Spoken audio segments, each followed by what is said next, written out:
Vicky, seorang pelajar, mendatangi SPKT Polresta Palembang guna melaporkan kejadian yang dialaminya setelah ia menjadi korban begal motor di Danau Opi, Jakabaring. Di hadapan petugas SPKT, Vicky menuturkan berawal saat dirinya hendak pergi ke sekolah. Namun dikarenakan sudah terlambat, dirinya bersama teman perempuannya memutuskan untuk berkeliling menghabiskan waktu menggunakan motornya ke kawasan Danau Opi, Kecamatan Seberang Ulu 1, Palembang. Ketika asik duduk-duduk di pinggiran danau, kedua remaja ini didatangi dua orang yang tak dikenalnya dengan mengendarai sepeda motor matic. Salah satu pelaku langsung mengeluarkan senjata tajam dari balik bajunya dan membacokkannya ke arah korban. Beruntung, hanya bagian tumpul yang dibacokkan ke korban. Usai menyerang korban, sepeda motor yang diparkirnya langsung diembat kawanan begal tersebut.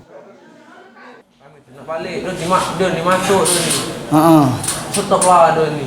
Terus? Langsung keluar ke bedang dia. Kampaknya waktu, mantul Tuh tak lupa, amal luka belahnya tangan aku. Umur berapa dek pelaku nek? Umur 2. Septian Rizky, Sriwijaya TV.